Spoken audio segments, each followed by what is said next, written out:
美丽的克罗地亚绵延亚得里亚海东岸6000多公里，这里气候宜人，是欧洲享负盛名的旅游胜地。这里旅游业占国民生产总值20%。疫情前的2019年，这里游客接待人数近2000万，接近国家总人口的5倍。该国在1991年独立战争以后发展势头强劲，2021年的人均 GDP 为16300美金。达到了欧盟平均水准的65%。这里存在着饱受诟病的司法体系、公共行政效率低等等问题。根据国际透明组织的最新资料，该国的清廉指数排名世界第66位。今天我们来听听来自首都萨格勒布和杜布罗夫尼克两地的人民对他们的城市都有哪一些抱怨。What's the one thing or two things you don't like about Zagreb or Croatia? Okay, so I like many things in Zagreb. I love Zagreb. There's so many extraordinary experiences that you can have in Zagreb and impressions. Two things I don't like, if I compare it to some other experiences I had in some other cities, it would be the joy of people, like seeing more happy faces in the streets and more optimistic and I think Zagreb deserves this and has this potential, but just people are afraid, I think, of expressing the joy that they have in them. So yes, it would be more joyful faces and happy people. Right. And maybe the second thing, it's the experience which I have as a with my friend here. When you look the city from below, it's a lot of the cigarettes finding on the streets. Right. People are not aware of how much work it has to be done to clean it from the streets. I see. Cigarettes and the irresponsible dog owners who don't take the dog poop from the street. That's embarrassing. Well, the first thing that comes to mind would be the politics in general in Croatia and in Zagreb. You know, the leadership of the country and of Zagreb was pretty bad for the last 20 years. And how so? Why?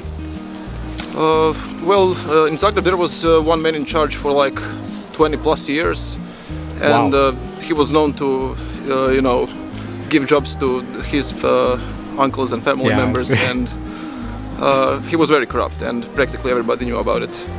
And he passed away last year, I believe, and now there's another guy in charge who many people think will be better. I'm kind of skeptical, but I keep an open heart. Is from his family? No. It's a completely other guy from completely other background. All right. He was an activist for a few years, and he's a whole other character, but I'm still skeptical if he's a real improvement. So he was elected last year? Last year or the year before. How far he's been doing right now to the people? He inherited a lot of mess. Okay, I see. The city was run very poorly for a long time. Yeah. So I'm guessing that he has a lot of things to do and a lot of things to improve. Too much things to improve that you can see in a few years. I see. A mess is too big to just handle it in a couple of years. I see. Thank you very much. That's it. Thank you. Thank you. Let's film this little dog. Ooh, big dog. Ooh. What's your name? Shuma. Shuma. Which means forest. Oh, forest. Oh, he does look like a wild wolf. We found him in a forest. Really? Yeah. And did you adopt him like a... Oh, nice. How old is him now? He's about 2.5 years. 2.5. Oh, still a young dog. Well, I don't like people because they're pushy. There's a lot of stress because I think this is a capital, so everything is here, the government and everything else. So, for example, my parents are stressed because of their job and that affects me, and I'm also stressed in school because of a group of friends and teachers. They expect too much of kids. I think that's it. I mean, there's not a lot. I'm from Šibenik, so... That along the coast, right? Yeah. Okay. How's the people there? They're more calm than here. I guess that's why it's not as big as Zagreb. So I don't like about Croatia school systems because they are, in my opinion, really bad. Okay, why? Because teachers are mean and they don't really teach us much, and yes. Okay. The one major thing I think most locals don't like about Dubrovnik is the, how do you say it, mass tourism that's happening, and everything is based upon tourism. Yeah. So during the summer you have the city lives up to the hype, you have parties going on, you have loads of restaurants and places to go at, and then let's say in November, December, everything shuts down and it becomes basically a ghost town. So there's no,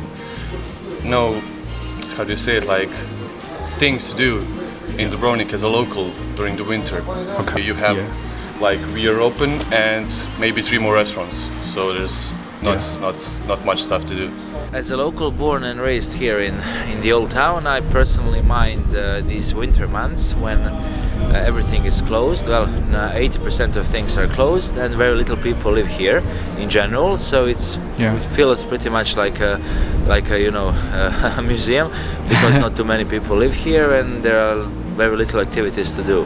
And that's a problem in winter time, because in summertime most of us are working, and we have works, jobs in tourism. So when winter comes, it's our time to enjoy, and it's very difficult here because there is very little shopping and you don't have much to do. And for us, it's better to go in winter time, at least for a holiday, somewhere else in Croatia, in bigger cities like Zagreb, or even outside of Croatia. That's probably the biggest thing I regret.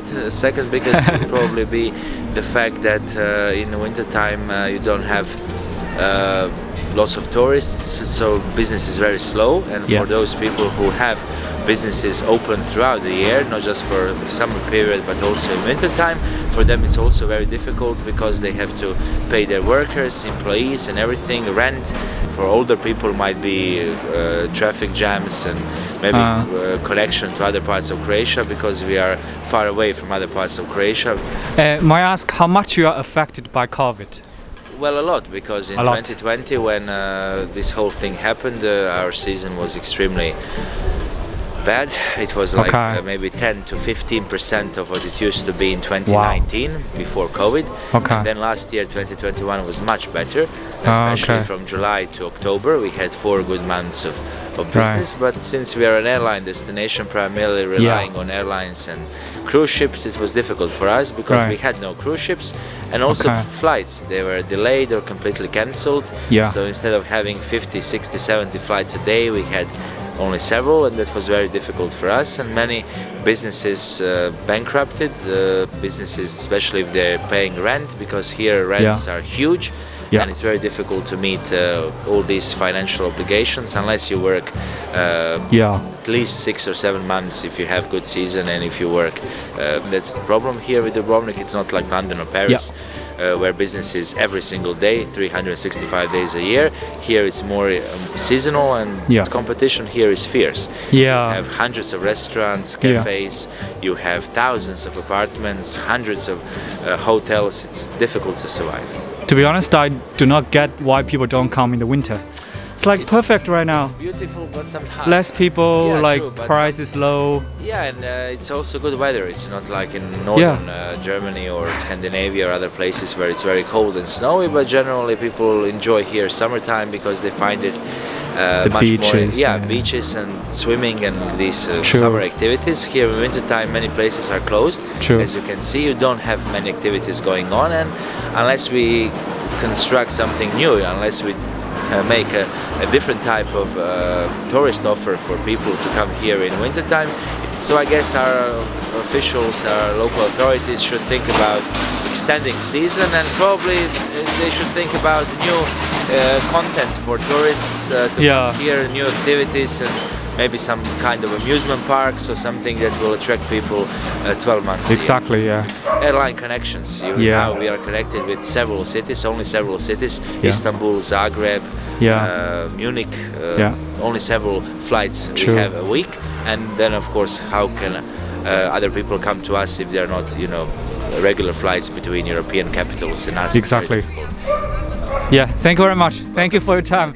You gave a very, very full perspective of how it is in Dubrovnik. Because I'm in this business for like a decade, so yeah. Oh, okay. I've seen many things.